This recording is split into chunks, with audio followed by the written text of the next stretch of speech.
Hey everyone, this is Kevin from Kevin's Microfleet. Today I've got another Micro Galaxy Squadron review. We're going to be taking a look at one of my favorite vehicles that I've been waiting for from this line for the past couple of years.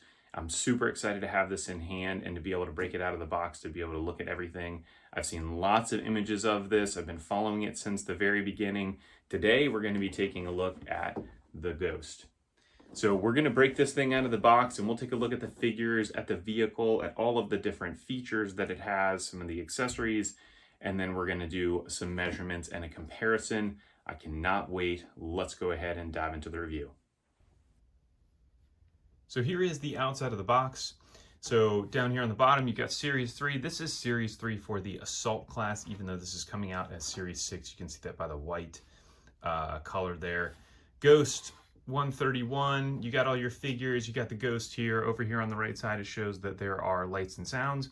And then the other great thing that they've been doing with a lot of these vehicles is they're putting the show that this is coming from up there in the top right corner, which looks really nice. As we turn this thing to the side, we get a chance to see a nice picture there of the Ghost. And then there is Sabine's TIE Fighter in the background and then shooting up some other TIEs. As we turn this around to the back, we get a chance to see all the different features of this. We're going to go through all of this. You've got the top that comes off, the cockpit that opens, the turret gun there on the top, lights and sounds, the Phantom docks, Y-Wings can dock, and then you get a bunch of other features here. You can see all of that down here on the bottom as well. As we keep turning this thing around, you get a chance to see here's those motion lights activated, and then on the bottom here is your UPC if you wanted to grab that.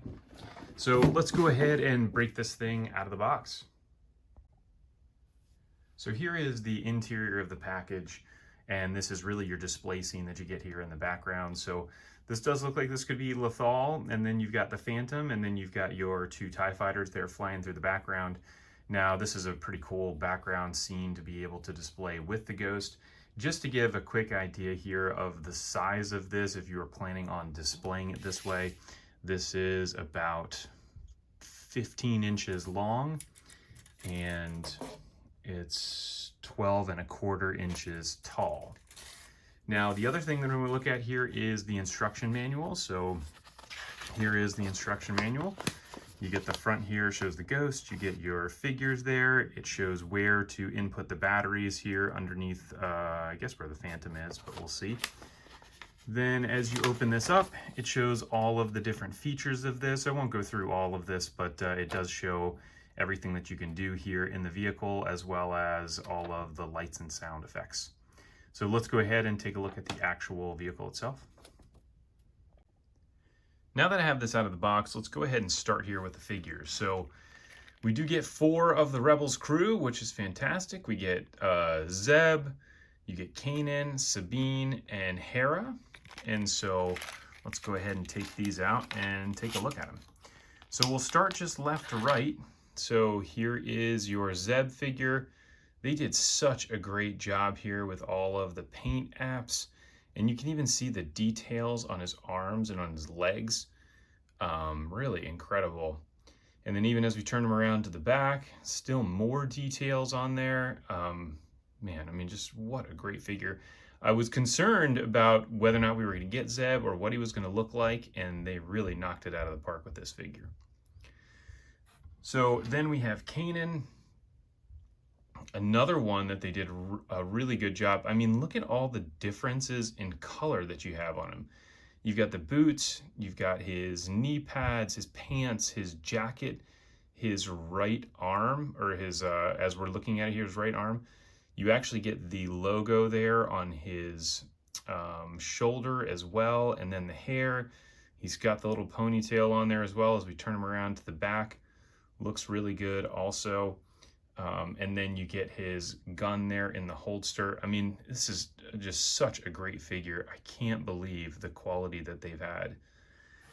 As we keep moving along, we'll take a look at Sabine. So unfortunately, this Sabine has got some just black junk on her helmet there on the front. This is the one figure that that I found here just does have a mistake on it. Still did a great job here with all of the paint deco all the way around to the back. And we'll take a look at her compared to the other Sabine here in just a second, but let's take a look first at Hera, and then we get Hera here. So again, really good job with the paint application. They did awesome with this one, especially compared to the Series 2 version that we ended up getting. And so we'll spin her all the way around so you can see it. So let's take a quick look here at the Sabine. So here is your Ghost Sabine versus your Sabine from Series 2. So with Series 2, you can see just the paint deco on her chest is much better on the Series, on the Ghost version versus the Series 2 one. Although the actual face mask looks much better on the Series 2.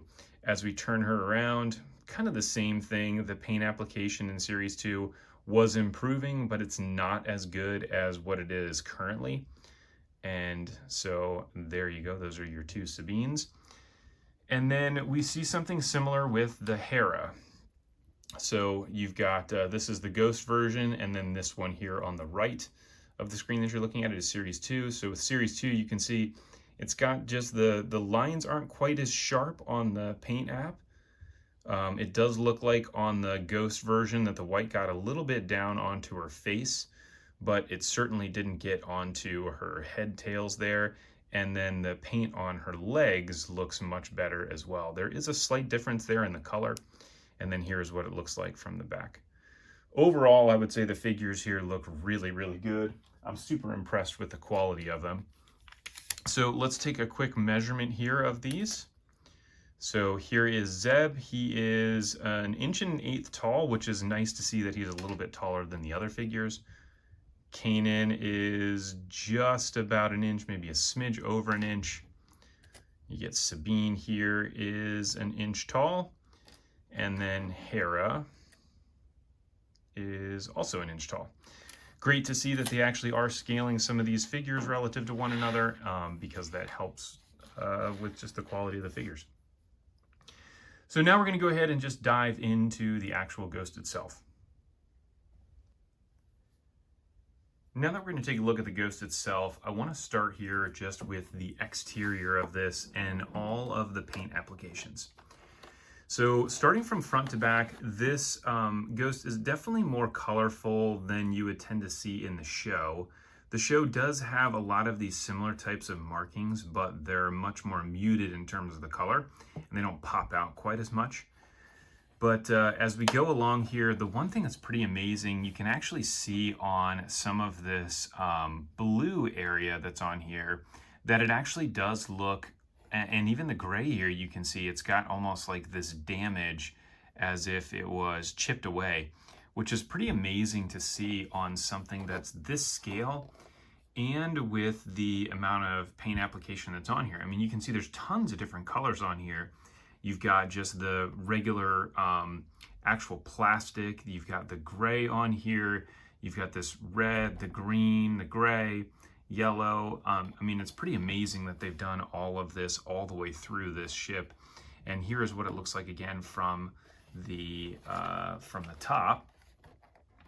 And so you can see again over here on the side, as we turn this around to see the port where the Phantom shuttle would dock. You get a chance to see here are the two little peg holes and the little clips to hold that in place. And then you get your engines there, which are lighted. As we turn this thing to the side, this is actually a really cool feature. They actually have this door painted as well. So this is one of the docking ports where, you know, one of the figures could end up coming in. And then as we turn this to the front, you get a chance to see on here, you've got some details there on the cockpit, as well as this front door there, which looks really nice. I do actually like the green tint on here. While I don't know that in the show there is a green tint, it does help to make this, make the cockpit pop just a little bit more. As we turn this thing around to the bottom, and this is one where when I looked at the ATTE, there was not a whole lot going on the bottom. This has a ton going on the bottom. So you can see all of the different detail with the wash that comes out, all of the different paint application on here. Again, on the sides, on the back of this, I mean, it is really, really well done. And then again, you can see that same type of paint chipping on all of the paint, which looks really nice as well. The wash on this actually, whoop, I just turned it on. But the wash on this is really, really cool, mainly because it makes the panel lining pop a little bit more. So there is a wash that's applied to this similar to what we've seen in some of the other series, where you end up getting you know, a little bit of pooling in some of the different places, but generally speaking, this looks way, way better than previous series where it almost looked like they just dumped the wash on top of it. So that is, yeah, we'll get to that feature here in just a minute, but that is really all of the detail on this. Again, it's just, they did such a great job. So let's talk through features of this. So starting with the front, you have this little bay door that opens up that shows the little ramp. It doesn't obviously go to anywhere, but there is some detailing on the underside of the ramp as well. Then you have your little turret gun here, so not a whole lot of play in that. You can see it just moves just a little bit. Then you have your cockpit that opens. So the cockpit opens up, you get a bunch of detail on the underside as well as in the interior of the cockpit, and it does seat 5 different figures. And you've got the little port there for Chopper, which is, again, very well done to be able to fit the whole crew in here. There's no color on this, but there is the wash, which makes, again, a lot of the details really pop out at you, which looks amazing. Very well done. As we then close that, we can keep moving along to the back. So as we keep going, you end up getting a cockpit here to be able to put a figure in there to operate the turret gun, which is so cool. So this thing moves up and down. It'll also spin around. Oops, didn't clip that thing all the way shut. But this guy will turn. There we go. Moves all the way around 360 degrees, which is great. And then as we keep going back here, this is the coolest part. Oops, I didn't mean to do that, but we'll go ahead and open this up. So you pull up on the back here, and this pulls the whole front off, or the top off of this. So now we get a chance to actually see the interior. Before we look at that, let's take a look at the actual top of the vehicle itself. So on the underside, again, similar to what we've seen with other Micro Galaxy Squadron vehicles, you get a lot of detail on the underside of this. I mean, this is something that you really don't have to do anything with, but the fact that they have is just a nice little nod to, nice, there goes the background noise. It's a nice nod to the detail that they do put into these vehicles. So now let's go ahead and take a look at the actual interior. This is the first vehicle that we're getting that actually has stickers in it. So you can see the stickers that are applied on the inside here, which again, really adds an extra level of detail. So we'll take a look in here. So there is one of the rooms. There's another one. Then you get this one here. I believe that's Kanan's room, and that's supposed to be Hera. Then you get, here is, I believe this is Sabine's room. And the artwork and the detail on the artwork is just really, really cool. The fact that it goes all the way around, and there are even stickers on the front side. And then again, there is the one with Zeb on there. And that wall is blank. So pretty cool that you get that. These doors do not function, but again, they have a nice little detail to it. As we come in here, here is your light. Actually, this glows up through the bottom of this to light that canopy gun, or that the turret gun that's on top of the ship. Then you have this part here. This is the one thing I was surprised with. So these little pieces that come out actually allow for you to dock another vehicle on the outside. In order to do this, actually what you do is you pop this whole piece out, which I thought it was on a rotating hinge joint. It's not. So you take the whole piece out. You can see there's actually a little hole there on the bottom. So that will actually fit inside of this slot. So you can't flip it upside down, and then you can go ahead and plug this back in this way so that the side sticks out, so you can attach another vehicle and dock it on the side, which I'll show a little bit later as we get deeper into the video. So we put that one back in. So now as we keep going on, you've got a lounge in here, which looks really cool. Look at all of the detail on the inside of this area. I mean, this is so well done. You've got your little checkerboard table there. You've got the seats. You have a little control station, a lounge chair. And then right here is another little piece that's hidden where you can pop that up. So another little interior hidden bay, kind of like you're coming up through the bottom of the ship, the cargo portion of it, and then you come up here into the crew quarters. And then you have the door there, which would be like going out to join and dock into the Phantom. So then as we keep moving along, you obviously have the piece here that you can attach the Phantom to, which we'll do in a little bit. And then as we turn this thing around, you do get this, the landing gear. So you have 3 different landing gear here. So one here on the back, which will clip in there. Maybe. It's kind of hard to push that thing in. There you go, clips in. Then you have your 2 here on the side that clip in. And then the front here is, this part of the landing gear is just the front cargo bay door. But underneath here, this is your battery slot. So just unscrew that, pop in 3 AAA batteries, and then you're all set to go here with lights and sound. So the one thing that I would say about this, when you look at it here from the side profile, you can see that that front canopy door, or that bay door here on the front, actually sits lower than the rest of the hull. If there's any gripe that I had about this, which I love this, is that the bottom here isn't extended out to match the top. And so it's a little bit flatter, so you do need the landing gear to be able to pop out in order to actually land this. Otherwise, if it's sitting on the table, it kind of sits like this with the front sitting up in the air a little bit. But that would be mainly it. Otherwise, this is really, really cool. So let me go ahead and put the top back on. The top is kind of tricky to get on here because you have the this little gun turret has to go inside there. And so you kind of have to fit that in there and then tuck these little teeth underneath, slide this thing down in there, and then clip it in place. So there we go. So now it is all back together, and that is the Ghost. Now let's look at the electronics. So you have 2 different buttons here to be able to turn this on. As you've already heard a couple times as I've made this, after 30 seconds, it does power down. The way to turn it on, press this button. That will turn it on. It will then do the firing.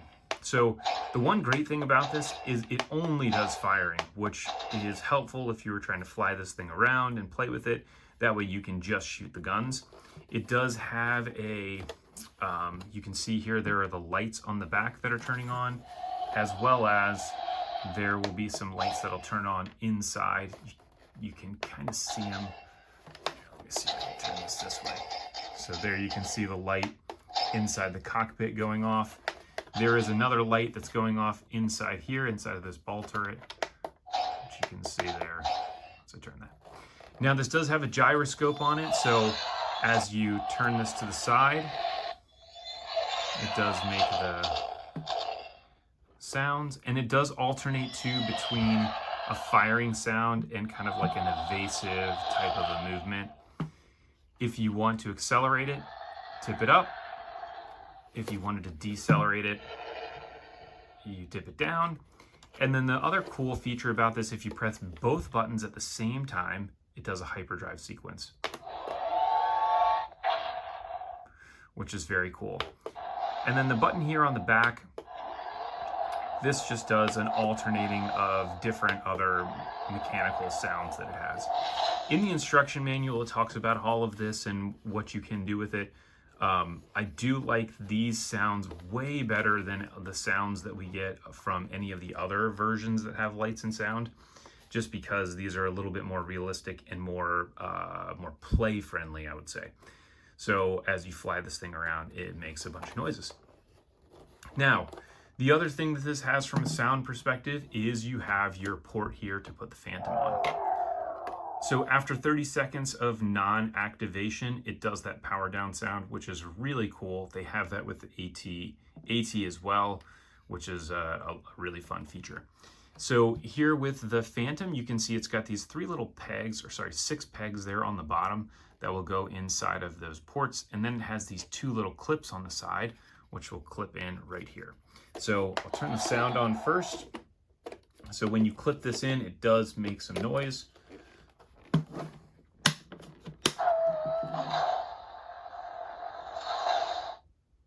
Which is pretty sweet. It turns the lights on as well.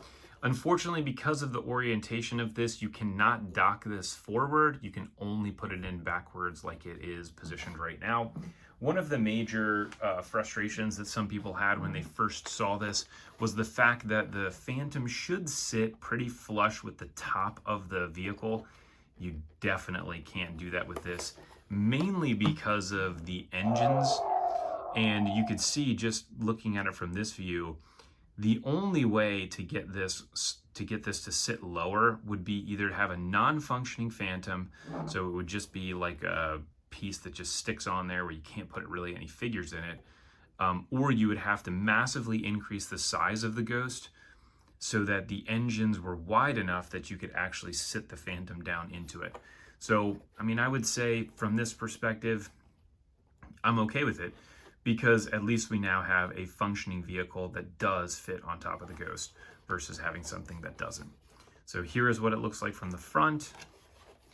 And then again from the side, you can see how the Phantom does stick out of the top of it some. It'll be interesting to see what they do with the Phantom 2. I am sure that they're going to come out with a Phantom 2 at some point to be able to attach to this as well. Now, let's go ahead and do some measurements of this, and this thing is massive. So if we're looking at this front to back, so this is a little more than, it's like 14 3/4, almost 15 inches from the back of the engine to the very front of this gun here. Then if we look at it from side to side, it is roughly 11.5 inches. And then from a height perspective, if we're looking, I'm going to go from the top of the ball turret to the bottom of the whatever that door below the cockpit. It's probably 4.5 inches ish. It's kind of hard to get a good measurement on that. Now, with the Phantom on there, it adds just a little bit more in terms of the size. If I actually go ahead and pop the landing gear back out here, we'll measure this guy. And there is another set that's coming out on Amazon, which is the Secret Mission Ghost. And that one will actually have a couple Y-wings that'll come with it. So, yeah, that's 4 3/4 inches all the way to the top, from the table all the way up with the landing gear out. So there is a Secret Mission version that's going to be coming out that has 2 Y-wings that actually dock on the side with that little piece that flips around. I'll show a video of that here in just a second. And it does come with the Phantom and with Ezra and Chopper as well. So that is a great set to get if you haven't already picked it up. The link for that is actually down in the description. If you go to my Amazon storefront, you can find it in there. It's a little bit more expensive, obviously, but you get a bunch with it, which is really cool. And it has a flight stand. So with this version, because you have the stand there on the bottom and you have the landing gear, it doesn't actually come with the stand, which somewhat makes sense. That's the way that Micro Galaxy Squadron has been doing all of their vehicles. But with the Y-wings, because they're intended to be docked, it does come with a flight stand, which will be really, really cool to have for this ship. So let me go ahead and I'm going to put the figures in here, and then I'm also going to flip this around so that we can see what it looks like to have the Y-wings docked on the side. So now we've got the Ghost fully loaded here. So we have got the Y-wings attached with the little arms sticking out. I've got the full Ghost crew in here with Ezra, Chopper, Hera, Kanan, Zeb, and Sabine. So there are different size chairs for each one of them, which is really cool. So we can then go ahead and close that up. And then now I've got the Y-wings there attached to the side. Such a cool feature to add this in. It's not something that's super necessary on a vehicle like this, but it is definitely a cool detail. Then you've got the Phantom on there as well. Any vehicle that we have in Micro Galaxy Squadron that has a droid port can fit on there. So just to show that, I'll go ahead and pop this Y-wing off, and we'll take the Series 1 Luke X-Wing, and we can go ahead and pop that guy on there. So really cool that they actually have this available to where, again, you could fly this thing around and have these vehicles docked on the side. I mean, what a cool feature. So first, here is the Ghost compared to some of the other Rebels vehicles that we have, which would be our A-Wing, which is actually the Resistance A-Wing, the Sabine TIE Fighter, and the Phantom. And you can obviously see there is a massive difference here in the size. I mean, this is by far the biggest vehicle that we've got so far. I thought the AT-AT was big, and this is bigger than that. But great to be able to see this compared to those. Again, if we turn it sideways, there you can just see how those sizes match up. Now I have the Ghost compared to the Fantasy Flight Games X-Wing version of the Ghost. And so you can see what this looks like here. So this is a good example of where we get a chance to see how the bottom portion is similar to the top. And you can see there is the Phantom 2 sitting on top of that. Obviously a huge difference in size comparison. You know, this is obviously Micro Galaxy Squadron as a toy versus this is just part of a game. And you can see, again, very similar in terms of the markings that are on there. Obviously more muted colors with the Fantasy Flight Games versus what we're getting with the Micro Galaxy Squadron Ghost. But this is the only other Ghost that I have to compare to, and this was the major reason why I was so excited to be able to get this one. Let's go ahead and compare it to some of the other Assault class vehicles so you can see some comparison to that. Again, it's crazy how big this thing is. It's so big, I can barely get any of this stuff in the camera frame, and you get a chance to see how small this table is that I work off of each time I do one of these reviews. But let's compare it first to the Millennium Falcon. So here is our Series 1 Millennium Falcon, and you can see, again, major difference in size comparison. The Millennium Falcon is much smaller than what the Ghost is. And then as we move on to the AT-AT, which was our Series 2 version of the Assault class, you can see if I put these next to one another, while the AT-AT is much taller, if you're looking at it from a front to back perspective, the Ghost definitely wins, as well as you can see the difference in how they did the wash. So the AT-AT that came in the Jazwares exclusive Vault battle pack is similar in terms of how they did the wash on the Ghost. And so you can see again how muted the difference is between the two. This one really has a lot of that panel lining pop. And then we have our Series 1 Dreadnought class, which again is essentially an Assault class vehicle that doesn't have lights and sounds. And you can see that comparison to the Ghost as well. For the cost of the Ghost, I would say it is definitely a great buy. I am shocked that it's actually the cost that it is. I would think with all of that comes with it, it would be even more than what it currently is, but it's not. So I would highly recommend, again, everybody picking one of these up. And if you have any questions, feel free to leave them in the comments below. That is all I have for you now that I've done my comparison. We've done some measurements. We talked about all the figures and everything. So thanks for tuning in. I look forward to catching everybody on the next review.